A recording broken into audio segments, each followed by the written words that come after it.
جس طرح stock market میں لوگ ڈے ٹریڈنگ کرتے ہیں، سٹا کرتے ہیں، صبح خریدا شام کو بیچا یا اگلے دن بدلہ ڈلوا کے لے جاتے ہیں کہ 4 آنے 8 آنے کا وہ ریٹ طے کر لیتے ہیں، اسی طریقے سے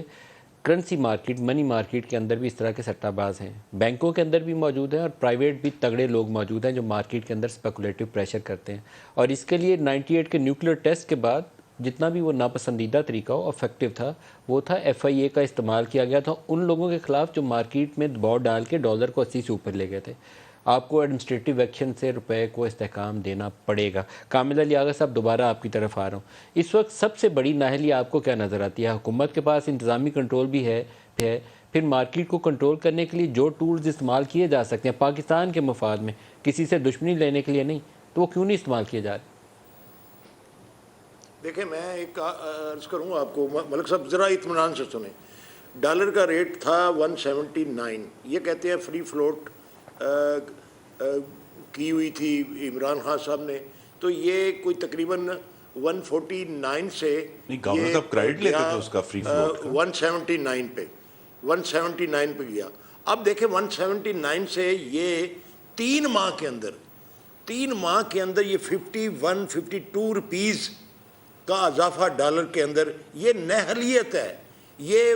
مال پریکٹسز ہیں، یہ ان کے بندے ہیں جو یہ ساری گیم کرتے ہیں، اور یہ کوئی میں نئی بات نہیں کر رہا، یہ ان کے اوپر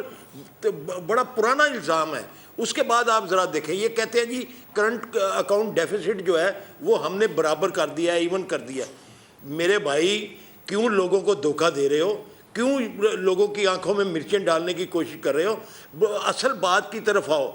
ڈالر اگر 230 روپے کا ہوگا تو را مٹیریل کون امپورٹ کرے گا؟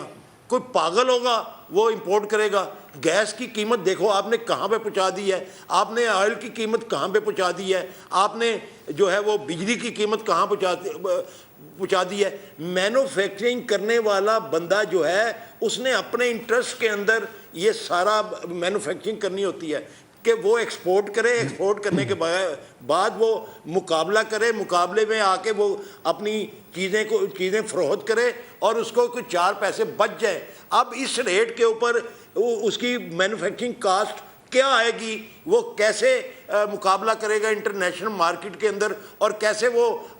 چیزوں کو بیچے گا اور کیسے وہ کمائے گا؟ اس کا تو نقصان ہوگا۔ اس لیے امپورٹ بند ہو گئی ہے، اور بند ہونے کی وجہ سے انڈسٹری بند ہو گئی ہے، اور انڈسٹری بند ہونے کی وجہ سے یہ ایون پہ آ گئی ہے امپورٹ اور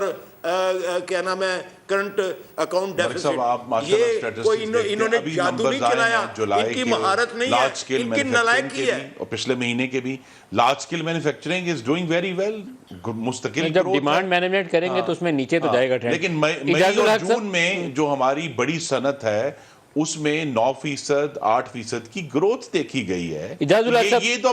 پبلش نمبرز ہیں، تو یہ میری گزارش یہ ہے کہ آغا صاحب جو بھی الزام لگانا ہے کھل کر لگائیں، میڈیا ہے، لیکن خدا کے لیے کوئی ثبوت اور شواہد بھی دے دینا، اس طرح نہ کریں، کیونکہ ایویڈنس میرے پاس کیا ایویڈنس ہے؟ میرے پاس ایویڈنس یہ ہے پاکستان کی معاشی صاحب کے چیچڑے اڑنے کی کہ جب نومبر 21 میں سعودی عرب نے ڈیل کی $3 ارب نے کہا ہم رکھوائیں گے، اس وقت باقاعدہ سعودی عرب نے سعودی پاکستان کے تعلقات کی تاریخ میں پہلی دفعہ ہوا کہ سعودی عرب نے ایک انتہائی سخت ایگریمنٹ ہمارے ساتھ کیا، جو آج تک کبھی کسی دوست ملک نے اس طرح نہیں کیا تھا۔ سعودی عرب تو آپ کو معلوم ہے کہ ہمارے اس سے بہتر تھا وہ اب نہ پیسے لیتے، اتنا سخت ایگریمنٹ تھا، تو یہ تبھی سے معاشی ساکھ گر رہی ہے۔ اور دوسری بات یہ ہے، دیکھیے اگر آپ کو عمران خان کو ایکسپٹ کرنا پڑے گا اور آغا صاحب کو بھی ایکسپٹ کرنا پڑے گا کہ 2021-22 میں پاکستان کی تاریخ کا سب سے بڑا ٹریڈ ڈیفیسٹ ہوا ہے، $48 ارب کا ٹریڈ ڈیفیسٹ ہوا ہے، تو اس کو مان لینا جی کہ عمران خان ذمہ دار ہے۔ ٹھیک ہے، ہماری ذمہ داری بھی ہے، ہم لیں گے، لیکن اس طرح مت کریں کہ جناب وہ پوری جو کہانی تھی نااہلی کی اور بد انتظامی کی اور دوسرے جو ایگریمنٹس تھے ان سے پھرنے کی، اس کا ملبہ عمران خان کے دروازے پر جاتا ہے، اور وہ گند وہیں جانا چاہیے جس کی ذمہ داری